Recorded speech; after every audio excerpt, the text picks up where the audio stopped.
बिहार में बालू माफिया आर्थिक रूप से इतने मजबूत हो चुके हैं कि अब उन्हें किसी से भय नहीं लगता।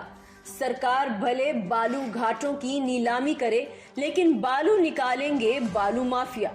बालू माफिया ने नदियों के बालू पर कब्जा जमा लिया है। पटना में गंगा के सफेद बालू से लेकर सोन नदी और पुनपुन नदी पर बंदूक के बल पर कब्जा जमा लिया है। अवैध खनन माफिया की बात तो छोड़िए, बालू की धुलाई करने वाले ट्रक और ट्रैक्टर चालक भी पुलिस की परवाह नहीं करते। राह में बाधा खड़ी करने वाले पुलिसकर्मी और खनन विभाग के पदाधिकारी को गाड़ी से रोकने तक में नहीं हिचकिचाते। अलग अलग गिरोह में बटे अवैध खनन माफिया के बीच वर्चस्व के लिए बंदूकें गरजती हैं। बिहटा के पथलौटिया, परेव, अमनाबाद और मुनेर के स्वरमरवा में बालू और अवैध खनन भले नाव से करते हैं, लेकिन पूरी ढिगाई से सड़क मार्ग से लाया जाता है, वह भी बिना खनन चालक के। रोक टोक करने वाले को जान गंवानी पड़ती है। जमुई जिले में भी जब एक दरोगा ने अवैध बालू लेकर जा रहे ट्रैक्टर को रोकने का प्रयास किया तो चालक ने उन्हें ही कुचल दिया। इससे पहले पटना में खनन पदाधिकारियों की पिटाई करने का मामला सामने आया था। वर्चस्व को लेकर फायरिंग और प्रतिद्वंदियों को मार गिराना इनके लिए आम बात है।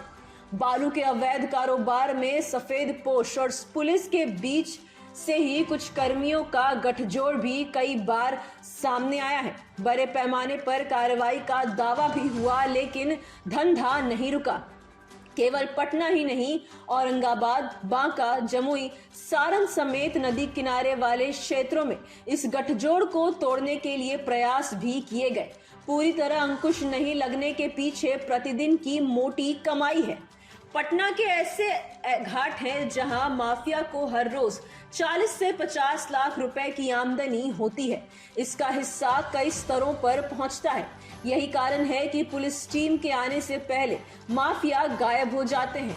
तटबंध पर रहने वाले लोग अवैध खनन से परेशान हैं, लेकिन माफिया के आगे नतमस्तक रहने की मजबूरी है, क्योंकि विरोध करने पर वे पूरा गांव साफ कर देंगे, पुलिस मुकदमा कर जेल भेज देगी।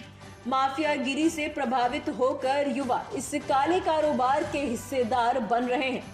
माफिया केवल घाट पर मौजूद रहने के लिए युवाओं को प्रतिदिन मेहनताना देते हैं। जो खाली हाथ पहुंचा उसे लाठी देकर सुबह से रात तक रहने के लिए 500 रुपए दिए जाते हैं।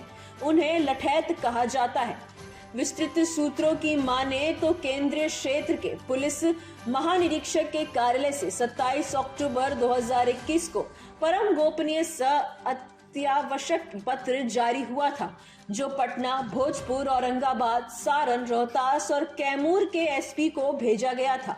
इसके तहत उन्हें जिलावार संदिग्ध लोगों की सूची भेजी गई थी, जिनकी संलिप्तता अवैध बालू खनन में होने की बात सामने आई थी।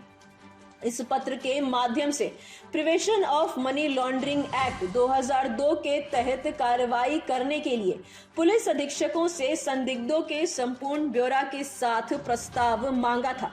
पटना जिले में 10 संदिग्ध लोगों की सूची तैयार की गई थी। उनकी भूमिका और संपत्ति की जांच का जिम्मा आईपीएस स्तर के अधिकारी को सौंपा गया था, लेकिन नतीजा सफल नहीं रहा। उन अधिकारियों ने अपनी रिपोर्ट में संदिग्धों के बारे में पूरा ब्यौरा दिया, मगर जांच की फाइलें धूल फांक रही है। इसके विपरीत 10 में से 4 संदिग्ध निःशुल्क सरकारी बॉडीगार्ड लेकर चल रहे हैं। Bureau report, city post live.